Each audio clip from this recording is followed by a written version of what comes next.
Today is Sunday, and it's Gimel Menachem, and we're doing Hayom Yom. We did the Hayom Yom of Rosh Chodesh Elul, Aleph Elul, and 90% of the class was not about saying Tilim; it was about Chinuch. If you remember the class, I told a lot of stories about the Chinuch of the Rabbeim and so on.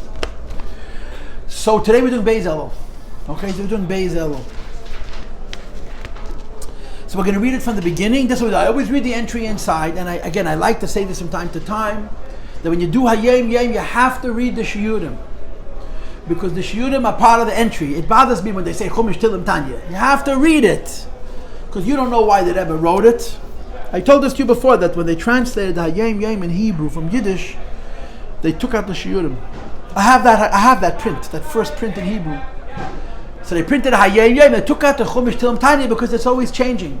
And the Rebbe wrote a note, Hayitochen, did they speak to the author before they made a change like this?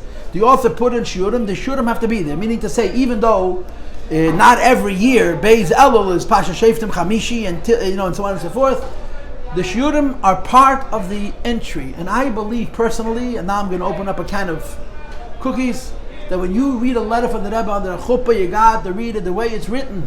It's written to the father of the chassan, the grandfather of the chassan, the cousin of the chassan. I think a letter of the Rebbe, you got to read the way it's written, which I don't think you should skip, but okay. That's just my opinion. Here we go. Yom Chamishi, Beis Elul Tov Shigim Shiurim, Chumash Shefta Chamishim Perishashi Tilim, Yutil Yud Zayin, and then Dalet through Vav. Dalet through Vav means that in Chodesh Elul you read 3 extra kapitlach, beginning with Aleph Elul, so that you read 3 kapitlach on the first day, and you're left with 36 kapitlach on Yom Kippur. And this we did Chav Chasiven. And on Yom Kippur you read 9 before Kol Nidrei, 9 after Kishmash Alamita, 9 after Musaf, and 9 after Ne'ilah, so you finish the whole Tilim. And what we learned 5 weeks ago was this story that Tzemach Tzedek was 9 years old, and the Alter Rebbe told him this minig of reading the 3 names of the Baal Shem Tov, to read the 3 extra kapitlach. And there's a letter from the Rebbe that goes along with that, telling the story that goes back from the Rebbe Rashab, I think, where each Rebbe told his children, the Frierdiker Rebbe tells, how my father was saying Tilim, and my father told me that his father told him to say Tilim, and his father told him that his father told him to say Tilim, and his father told him that the Alter Rebbe told him to say Tilim, all at the age of 9. At the age of 9, there's something about the age of 9, that's when he told him, you have to say Tilim. Anyway, so that's what this Dalet Through Vav is. Tanya v'hine kuftazayin nafshei ksiv. Now we're reading the entry. B'nei Yisrael nikru eretz chayfetz. The Jewish people are called a land of chayfetz, of desire. Sheyesh b'hem kama chafetzim yikarim. Within every Jew there's a number of precious possessions. But you see, the word yakar means precious, but the word chayfetz means desirable. So precious desirables, it's like saying precious, precious. They have things which are all good, that are precious. And these things are ba'avas Hashem Yisbarach, in their ability to love Hashem, v'yiraseh, and their ability to fear Hashem, umidas tevis, and the ability to refine their character in their relationships with their fellow. Ve'ein dvar gilui hamidas tevis. And the idea that we all have these good traits, whether it's in our love of Hashem or fear of Hashem or our relationship with our fellow, is not talui, is not dependent, elo b'me'edir, in somebody arousing it, somebody waking it up. Meaning, to say this in blunt English, there's no such thing as a bad Jew. There's good in each one. There's a lot of good in each one. And there's so much good in each one that it's impossible to say about a particular Jew that there's a certain attribute that he can't have. Nechayach. Because he's Eretz Chayfetz, he's a desirable land. So he has within himself Chafetzim Yikarim, precious desirables. So in effect, what the previous Rebbe is saying is every good midah, whether it's Ava or it's Yira or it's Midas Tevis, Ben Adam Lachavere, every single Jew possesses. So if every Jew is good, every single Jew is good, even the most rotten amongst us, right? Even the Yid who seems to be the most obnoxious, the biggest nudnik, has all of these midas tevis. Therefore, ein hadavar, ein dvar, gila midas tevis tol el me'eder. It's never a question, does this Jew have this good midah? It doesn't mishayla. There's no such question. If he's a Yid, he's a Eretz Chayfetz. If he's a Yid, he's a desired land. And if he's a Eretz Chayfetz, he has Midas Tevis. Period. And if he has Midas Tevis, it's simply a question of somebody waking them up. And the Rebbe continues and illustrates it further. Davar Boror Hu, it's a certitude. It's a certainty. Asher b'chol chelkei Adama nimtzoim mayonis mayim chayim. Every place on the globe has under the ground living water, fountains of living water. Even in the most dreadful desert, there is water everywhere underneath the earth. Hahevdelhu, what separates one place from another, where one place is a desert and the other place is a garden, is Bekira V'richok, how close or far from the surface it is. If the water is closer to the surface, so even if it doesn't rain, the Gemara describes Eretz Yisrael, that when it never rained, the ground was so soft that it was like you were walking on water. If the water table is close enough to the surface, it's always wet. If the water table is far below the surface, so then if it doesn't rain, it's dry. But there's water everywhere. V'im kain, and accordingly, halehakel toloi b'hachefet. It's entirely dependent on the digger. V'keach savlanusei u'mesinusei, on the strength of his patience and deliberateness. Savlanus means patience. Mesinus is often translated as patience as well. But when you have savlanus and mesinus together, I remember when I was a Bach in Yeshiva, we went to Fabreik by a Shliach, a wonderful, wonderful Yid. And we were Bachrim. Bachrim are know-it-alls. I mean, I don't know if you know Bachrim, but Bachrim know everything. They're supposed to know everything. In other words, they assume that they're supposed to know everything, and they don't know, they get embarrassed, even though it's perfectly normal to say, I don't know. So he Fabreik with us, was a very special Fabreik. And during the course of that night, he asked us, what is the meaning of the words Havu Misunim Badin? We say Pirkei Avos in the summer. So the first Mishnah Pirkei Avos, second Mishnah says, Shimon HaTzadik Hoyu Mishyari Knesset HaGedela. Shimon HaTzadik was the last of the members of the Great Assembly. He used to say three things, right? Havu Misunim Badin, be Misunim in judgment. Hamidu Talmidim Harbi, you should have many Talmidim. Basus Yagvateda, make offense to the Teda. So the very first instruction in the entire Pirkei Avos, the first Mishnah gives you the history. Moshe Kibbutz Teda Mesinim Tzadali Shor Shor Escape with Bim until they have Hayom Yom Shadvarim. No, forget. It's the first Mishnah. It's not Shimon HaTzadik. In the Anshikas Adeli you say Havu Misunim Badin. Right, the very first instruction in the entire Pirkei Avos, Havu Misunim Badin. So he asked us, this shlich, what is Havu Misunim Badin? Misunim Badin, be patient in judgment. So he got up from the table, went over to the bookshelf, he pulled out an English siddur and he opened it up and he read Rabbi Mangel's Ozang Gesundheit translation. You should be deliberate in judgment. Havu Misunim doesn't mean patient. Patience means you wait for somebody else to do something. That's savlonus. You understand? To be a sabo means oisterhalten. People schlep and people kratz and people can make up their mind. So you have to have savlonus.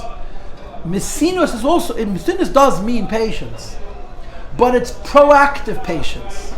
It's deliberate patience. Savlanus means I'm patient because I'm waiting for you to do something. Mesunah means I'm being patient so that I should do something. Why do I have to be patient to do something? Because I have to pay attention.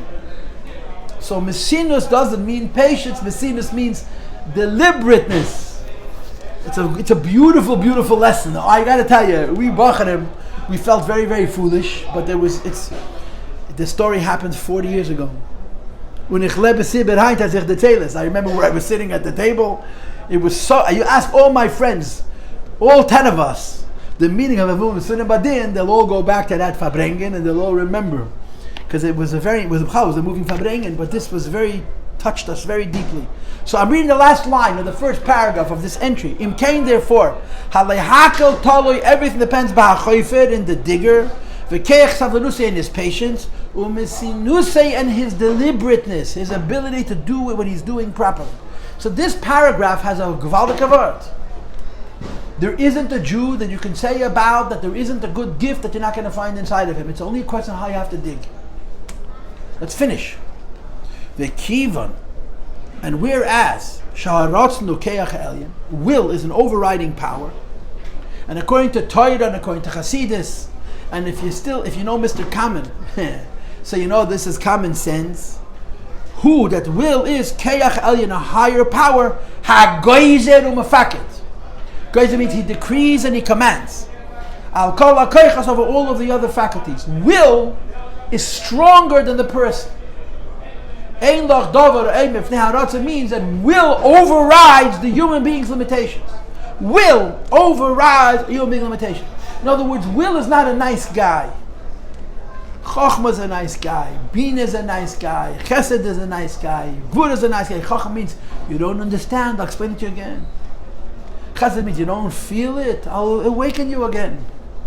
Will says you're going to do what I say. That's what will says. Will is stronger than the person.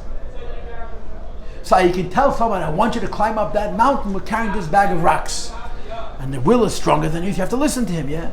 But if he says, I want you to become a nice person. What do you mean I want to become a nice person? I'm not a nice person. So the Rebbe says it ain't so. Let's read it inside. V'kivan sheharatzen, in as much as will, is koyach elin, is a higher power. Hagoyzer u'mafaket, that decrees and instructs, governs. Al kol hakechas, of all the other faculties. U'machricham, and compels them. That means he forces them. Laseis v'lifel, to do and to act. Kefi hapakudish lei, based on will's instructions. Imkein eifei, therefore it turns out. Ikir ha'avoidahu, in terms of our own life, avodas Hashem is le'eres haratzon, to wake up our own will. Lifel, to affect, v'lases, and to do. Hein ba'atzmi, with ourselves. Hein b'zalas, with another person. Okay, the Yidden are called that Eretz Chayfetz, a desirable land, which means there's no good midah that doesn't exist by a single Yid. It's simply a question of how you have to dig. And therefore the Rebbe says you have to have the power of will. So Rabbi said, before I go on, I just want you to tell you that there's another Hayom Yom that begins the same way. The Hayom Yom of Yedzayin Iyar. I know because I looked it up. The Hayom Yom begins with the words Ki tihiyu atem eretz chayfetz.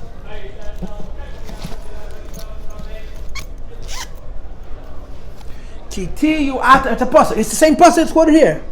Here he just quotes the words eretz chayfetz. In the Hayom Yom of Yud Zayin Iyar, it says that the Baal Shem Tov says, as steht Ki tihiyu atem eretz chayfetz. It's written that you will be a desirable land. Amar Hashem Tzvayis, the Eibishter says. So the Baal Shem Tov translates, and I'm reading the Baal Shem Tov's words. Atazevi di greste chachomim, just like the smartest people.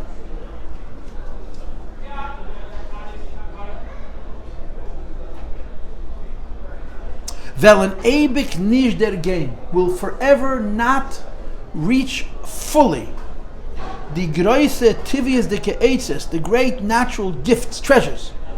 Velcha Hashem yizbarach hateveg v'mart Hashem put into the nature of the earth. That hakal hayim and offer. The truth is everything comes from earth. And the smartest people in the world are going to study the earth and they're going to learn all kinds of things about the earth. But they're never going to know it all.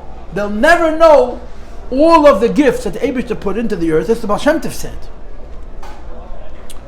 Atazei, similarly, can keiner nish dergei, nobody can come to the end of understanding the groise oises was liegen in Yidden, the great treasures that lie within each Jew.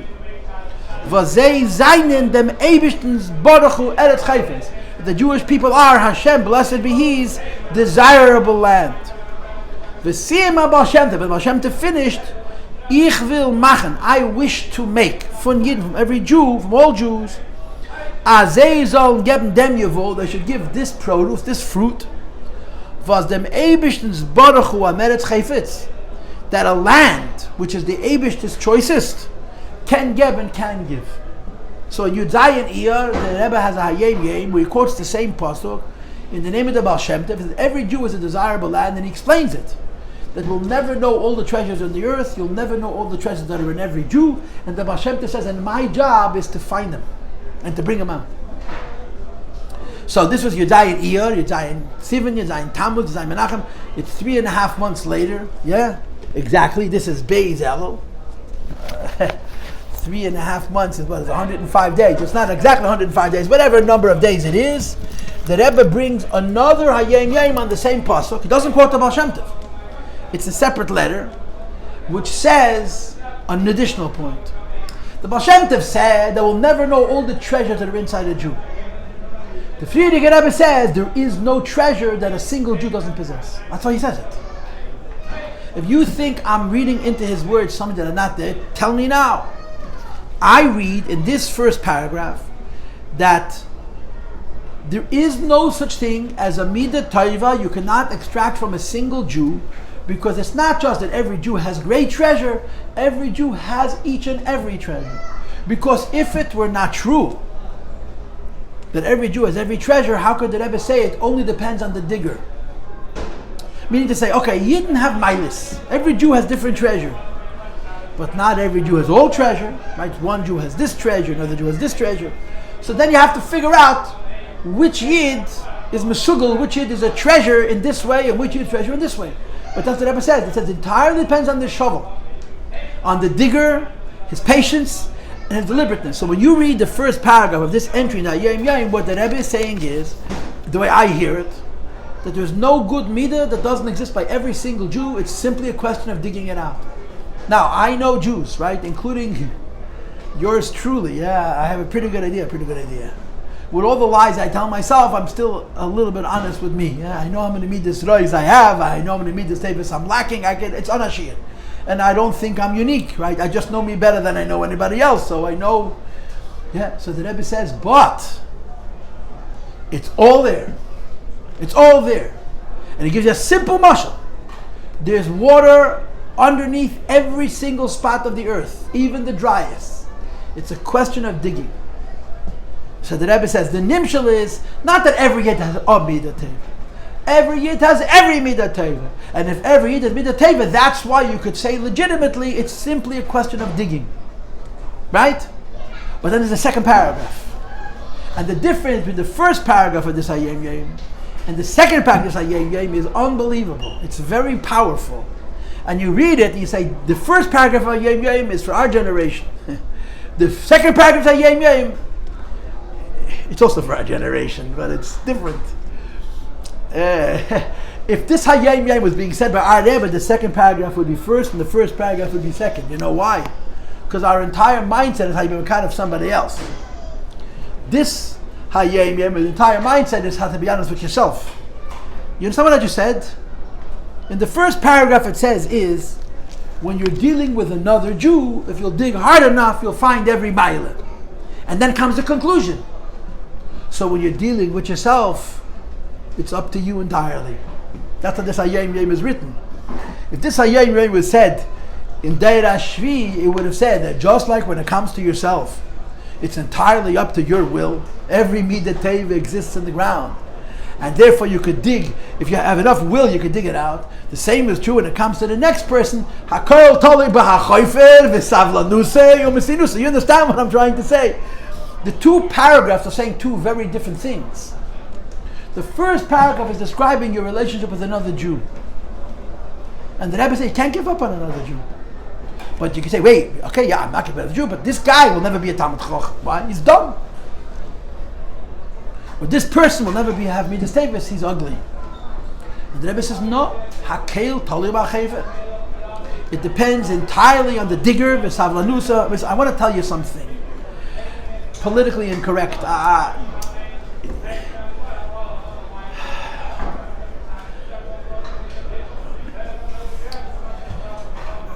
don't know if I'm right. Believe me if I'm right. But you can always expect me to be old-fashioned. I'm always going to say the wrong thing. I have a friend. We're not close friends, but we have a lot of respect for each other. We're not friends like we hug each other and kiss each other, but we learn together. He's a gewaldige Yerei Shamayim, and we have a lot of strong mutual respect. He listens to a shir every day from a Belzer Chassid, and every once in a while he sends me a clip. Either because he wants, Tanya Kavasayu, that he says the same thing, which he quotes the Rebbe a lot, this Belzer Chassid. And sometimes he sends it to me to get on my nerves, to cheppen mit mir, because he knows that I wouldn't agree.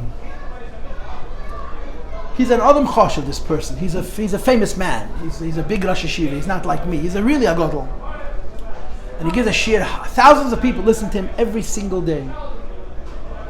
And an issue came up in one of his classes. and he quoted the Rebbe, but he's really saying that, quote, I'm not going to say the Rebbe is wrong, it's not so simple. This is a social issue. You know, Chabad has its strengths and its weaknesses, right? I don't need to tell you, right? The Chabad world revolves around our axis. It's shlichus. We're from Jews, we have the same mitzvahs, the same Torah, but everything in Lubavitch revolves around shlichus. And some people argue that as a result of this, our limud Torah suffers. I think Lubavitch is amazing. And the older I get, the more I'm proud of Lubavitch. Yeah, that's the truth. But the perception is that because of the preeminence of shlichus. So now, can everybody go on shlichus? See, my point is like this. If you lived 100 years ago, and you were a smart introvert, a fakfetch Chabad chassid, you were the perfect model. You sat and learned, and you davened, and you cried, and you were like the big shot. And then one day you became a nobody. Why? The world changed. But the Rebbe once told by Fabrengen, there's a rumor that it was about the Rebbe's brother. But it could be I'm wrong. Two people wrote the Friedrich Rebbe a letter. One of them was an Adam God. No, it's not about the Rebbe's brother. The Rebbe's a different letter. I take it back. The Rebbe once told the story about a letter from the Friedrich Rebbe and his brother, but it's not the story I'm about to tell. That a Yid who was a big Chabad chassid, who was respected and elderly, wrote a letter to the Friedrich Rebbe, and the Friedrich Rebbe was younger than him. This is when they were still in Russia, the early years of the Siyas, and the Friedrich Rebbe did not answer him until much later, or not at all.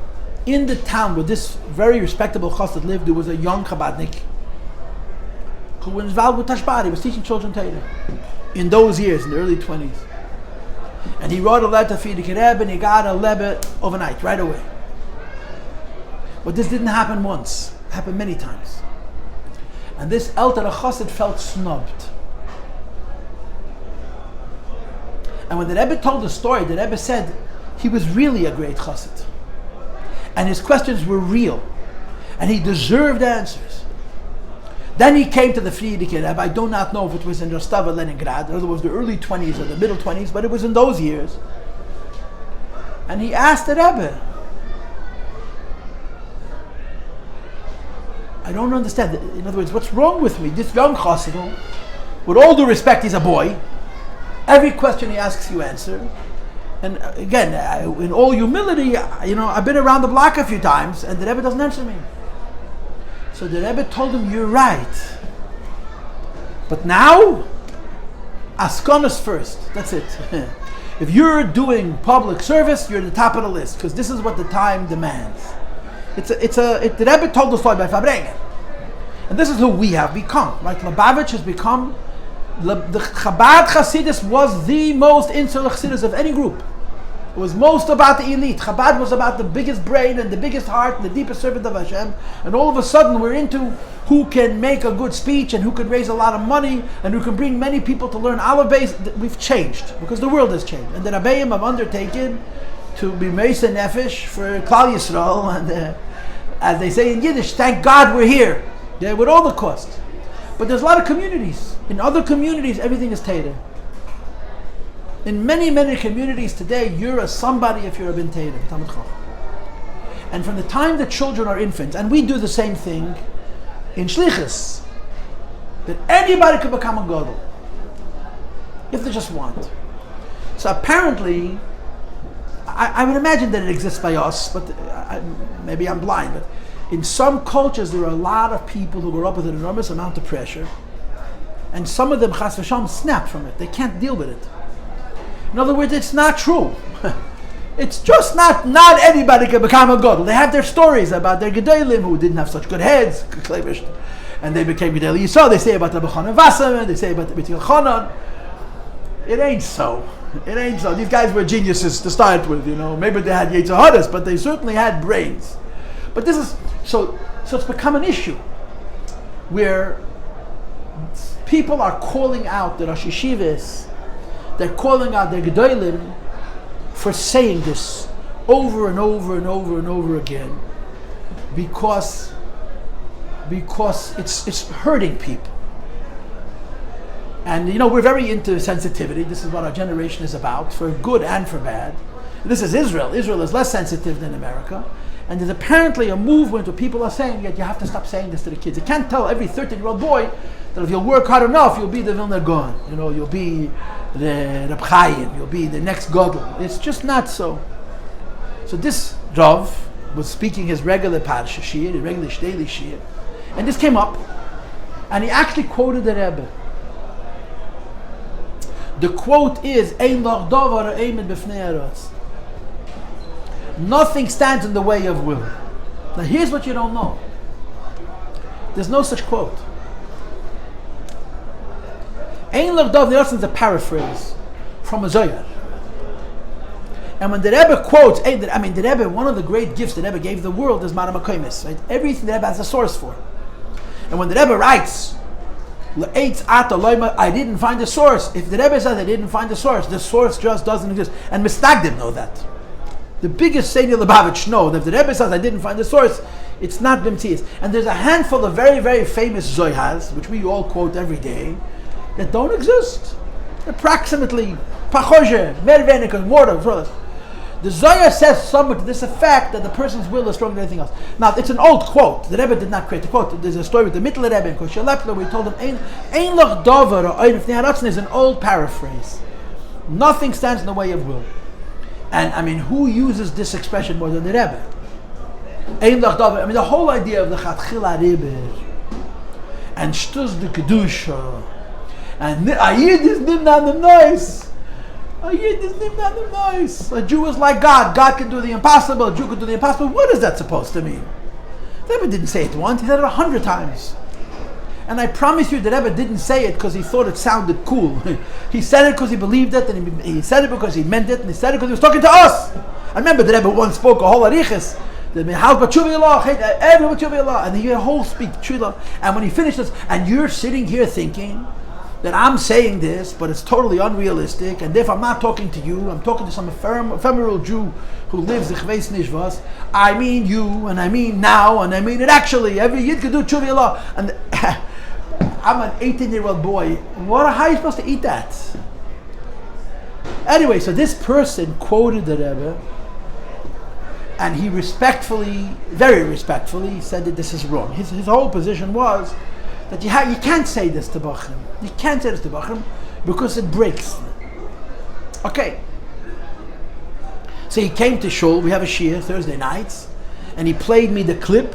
First he sent it to me, and I heard it, and I didn't respond because my first reaction was I was upset. I wasn't upset because I thought he was wrong. I actually agree with him. I was upset because if the Rebbe says it, it's emes. So we came to the Shir. We had the Shir. He says no. So how do you answer that question? You with me at Halt Cup? I'm saying something very real, right? Kids. The one thing kids do not have is experience. You realize that when you speak to small people. And small people don't have to be 6, they can be 16. They don't know anything about life, so they're hearing it from you. And they're either going to trust you or they're not going to trust you. If they trust you and you mislead them, Chas v'shalom, you can destroy them. And they can come to you tomorrow and say, you lied to me. Now it's very hard to come to the Rebbe and say, the Rebbe, you lied to me, But to the mashpia, if I bring it at 2 o'clock in the morning after mashkia, you could say, you lied to me. So here's a serious, real question, right? A moral dilemma, as they like to call it. Should you tell little kids your willpower is stronger than anything, or should you not say it? Now, let me give you 2 sides of the coin. You could err on the side of caution. You could be safe. I can't say it, right? I can't say it, I'd be a hypocrite. My line is, I'm not going to tell someone to my students that I myself don't do. It's my Yetzirah they don't need to hear about, but I can't tell my students I cannot advocate something, but on the other hand, you're supposed to teach them the truth. And the truth is what the Rebbe says. The Rebbe didn't say this once. The Rebbe did this 1,000 times. The whole You think Trachgut V'Zayngut is easy? Going back to the classic. You think Trachgut, how many people have been burnt by Trachgut V'Zayngut? For every person who has a story, there's 100 people say, you know what? It didn't work for me. Now what's the teretz? So you should stop saying it. It's a very difficult question. You know what difficult question? Because they're both true. It's true that for some people it's too hard. And it's true that Ein Loch Dov, everything Haratzon, will can take a person to places that they could never go by themselves. Or to say it in the most unpleasant way, the person who fails could have succeeded. Now you can't punish him for failing. But the truth is an absolute truth. Ein Loch Dov, Haratzon. So now it becomes a question of how you present it to kids. On the one hand, they're young, and you want to tell them the truth. You don't want to tell them the watered down truth, which has been, forgive me for using this word, that's been psychologized, that's been made nice. My job is to teach religion, not teach psychology. That's my job. My job is to teach religion. There are mashpiyim, and there's therapists. They're two different things. A mashpiyah is not allowed to be a fool, and a therapist has to be frum, but they have different jobs. Mashpiyah is supposed to help Yidden become the best servants of the Eibishter, and it involves pushing people. It involves pushing myself. And sometimes it involves pushing people ways that are unpleasant and uncomfortable, because this is how you get things out of people. I have a friend, I always say the same thing, who studied in Juilliard Music School. And he told me that when he was school, there were students who jumped out of the windows. He says the pressure was unbearable, and you never got a compliment. So you're going to sue Juilliard? It's the best music school in the world. Plenty tried to take their life because the professor wouldn't compliment them on a piece of music that they performed or that they wrote. If it's too hot in the kitchen, get out. Right now, but everybody goes to yeshiva. Everybody goes to Temchat Mimim. What are you going to do? It's hard. But I feel, so getting back to the story, so this young man came to me with this tape and asked me what I thought. And for one of the few occasions in my life, I didn't react emotionally. I actually practiced not just savlonis, but mesiras. And I said, I want you to know I agree with him. But he's taking something away from people. It's a catch-22. Whatever you do is going to be wrong. If you say it, you're going to hurt people. And if you don't say it, you're stealing something. The Rebbe didn't say Ein Loch Dov Ein Loch Dov is the same thing as Trachgut V'Zayngut. A person's will is stronger than reality. It's certainly stronger than themselves. Huh? You mentioned that speaking about the Zohar in the context. The Zohar, the words Ein Loch Dov Ein Loch does not say in Gemara. It doesn't say in Medrash. It says in Zohar, but Zohar is not written in Hebrew. It's written in Aramaic. So it's not a direct quote. It's a paraphrase. It's a rephrasing of something which is written in Zohar. And this rabbi's point was, the Chazal didn't say it 50 times. They said it once. It's not in Gemara, it's not in Medrash, it's in Zohar. Zohar, in quotes, is not for everybody, end quote. He was trying to say, his position was that teachers have to stop doing this. And he was saying this because he, quote, lives in the real world, and he sees the cost of coming to little children, right? And this is, I think you can make this a statement, right? What is the one thing children do not possess? And the answer is experience. In every other way, they're better than us. They just never did it. They're trusting us. And when you mislead a child, and you give a child that kind of hope, and by the way, you oftentimes give them this kind of hope, and you don't even give them the tools. But there's an argument. He was saying people shouldn't do it. Now, I agree. You know why I agree? Because I didn't do it in my own life. But there's two sides. There's two sides to the coin. The other side, I promise you I'll let you speak. Let me just finish my rant, and then we'll go on to the next rant. I think that if we cut out of Yiddishkeit Mesiras Nefesh, because it's not psychologically integrated, we're making a big mistake. We're after Gimel Tammuz. That means it's on us. The Rebbe screamed and screamed and screamed. Nobody could come to the Rebbe and say, Rebbe, you misled me. Even if you fail. Because you know that he's not lying to you. You know that he cares about you. But we're not the Rebbe. We're nothings. We have to raise the next generation. We have to give the next generation the Rebbe's message. So it's a very tricky space. It's a very, very tricky space. But I believe that it's a mistake to take all of this out so the kids should feel comfortable, because then it's not religion, then it's psychology. Our business is religion. There's got to be an edge. That's how I feel. I told you before. I'll get to you in a moment. I'm always going to say the old-fashioned thing. I think about this all day and all night, and I feel that, like, I had a teacher, this same mashpia, who told us the Maaseh with Mesrinus, and that same Fabring. We Fabring the whole night. You can ask all of my friends; they'll all give you back these quotes. This is 35 years ago.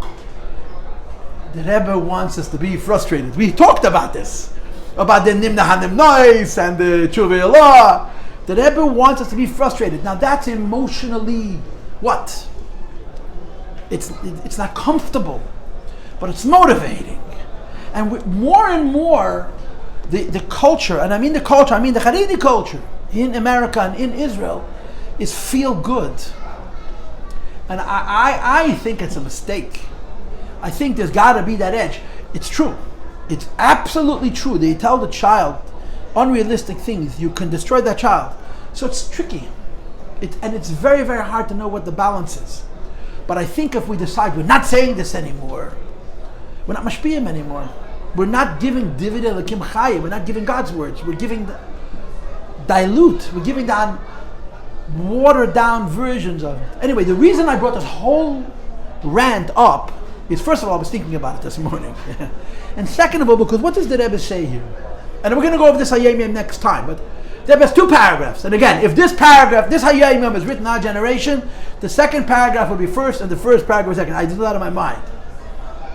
The first paragraph says, every Jew has every good quality. It's a question of you finding it. And the second paragraph is saying, if it's true of every Jew, it's true of you. So dig in yourself. That's how this Hayom Yom goes. The first paragraph is saying, when you think about another Yid, right? So how do they say it in American? You're more objective, right? It's not me. So of course, if he wanted to be nice, he could be nice. So if he has enough will, you have to dig it out. When it comes to ourselves, all of a sudden we have explanations. So that's how the Rebbe presents it. When it comes to another Jew, it's simply a question of the choifer, the digger. Every good meat is found inside every single Jew. You have to just dig it out. And then the Rebbe says, "Ubemela, when it comes to yourself, your shovel is will, and will can dig out every good meat." So that's why I spun it around to talk about will, and we will continue this next time. Go ahead. Unfortunately, in America, will has become wishful thinking.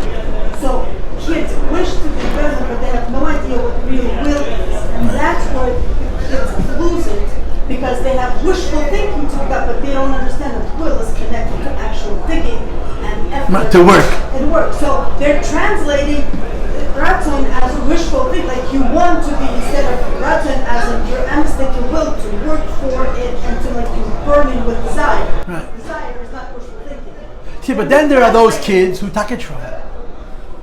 Then there are those kids who take a try. And succeed, I've seen it. And they also sometimes don't.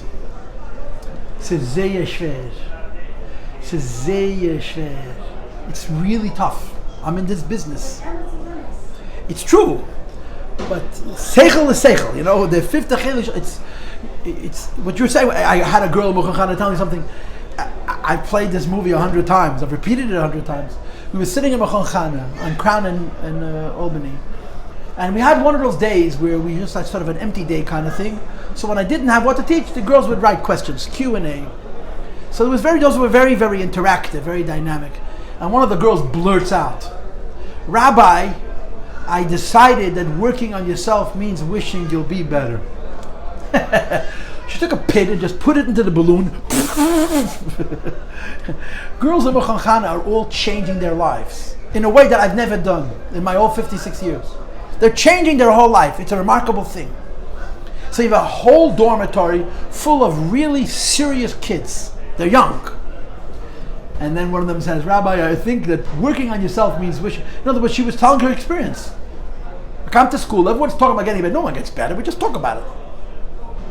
It was very sobering. Anyway, she's right and she's wrong for the same reason that you gave. Go ahead, young lady. You said before that you can't combine religion and psychology, but the way I see it is that Torah considers everything. So Torah considers everything, and psychology is a thing that people study. Then obviously you can find Torah within psychology, you can find psychology within Torah. So surely there's a way of telling this stuff to kids in a way that's not going to break them. Maybe the problem isn't that we're saying it to them, maybe the problem is how we're saying it. Like, maybe you should just say it in a way that's not going to make a wall of thing. Like, if you don't succeed, then you're obviously not trying to be terrible. Like, there's a way of saying it that's nice, that's going to build them up, it's going to not make them terrible. Okay. I don't know how. I'm sure there is a way, right? The second part of what you said, I agree with completely. The first part of what you said is one of the worst things you could have told me. No, you shouldn't be sorry. You shouldn't back off. I'm a scary rabbi, huh? It says in Halakha Sfarim that all the chokhmas exist in Torah. But it also says in Halakha Sfarim that extracting the other chokhmas from the Torah was truly only in the times of the Beis HaMikdash. And the times of Golus, unfortunately, to have the chokhmas, you have to learn the chokhmah itself. And you need to understand what that means. All chokhmas but Torah are called chokhmas chitzenius. Outside chokhmah. The meaning of outside chokhmah is that it's separated from the Torah. It's separated from the Eibishter. So in theory, what you're saying is true. But in reality, what you're saying is not true. There is no seamless hybrid between psychology and Torah, in my opinion. There is no seamless hybrid between any chokhmah and Torah. Not because ultimately it isn't true, but because in Golus it's true. And to articulate the difference, the center of psychology is me. The center of Torah is God. There is no synthesis between those two. There isn't. Open, and everything's getting confused. Through medicine, okay, but it's from Hashem. With you, I'm not arguing.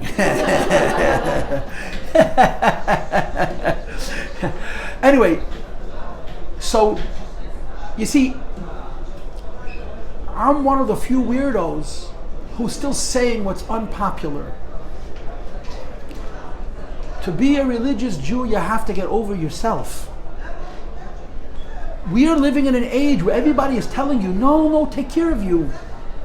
And think about yourself. And you know what? I agree with it. And I teach it. And I practice it. But in the end, our Judaism begins when we get past ourselves. This is one of the victims of Gimel Tammuz. I said in the beginning of the last hour, the Rebbe gave us a positive look on the world. We're becoming more and more negative, not because the world has changed, but because we're not wearing the right glasses. We're not listening to the Rebbe's message about how to look at the world. And here's another example. The Rebbe's messages are radical. They're against Teva. Bittul is against psychology. Don't you understand it? It's the enemy of psychology. Psychology says, think about yourself. You need to be healthy. Torah doesn't say you shouldn't be healthy. Torah says being healthy is only the beginning. Then life begins, and life is getting past yourself. I'm telling you that our younger generations are not getting that message. But you do have that entire level. You're supposed to think about yourself every single night. You're supposed to think about your service of Hashem every single night, not yourself. They're not the same thing. They're not the same thing. One is how I feel, and what I'm comfortable with, and what I want to do. And the other, what the Eibishter wants from me. They're opposites. They're opposites. They're mina kotel kotel opposites. Now, what's the truth? If a person destroys himself emotionally, could he serve the Eibishter? You must be emotionally healthy. And therefore, the psychology is a part of our lives. But it's not what defines us. We're defined as Hasidim, who are servants of the Eibishter based on the mandate of the Rebbe. And I think we're losing that. And we're doctoring it up by making Tanya into psychology or making psychology into Tanya. In the end, we're making ourselves more and more selfish. That's what we're doing. Why? The world is selfish. But the world didn't become selfish today. It was selfish 50 years ago. The Rebbe didn't let us. Anyway, I stand by my opinion, even if I'm the only person screaming it. I'll see you in 2 weeks. Okay, I'll get in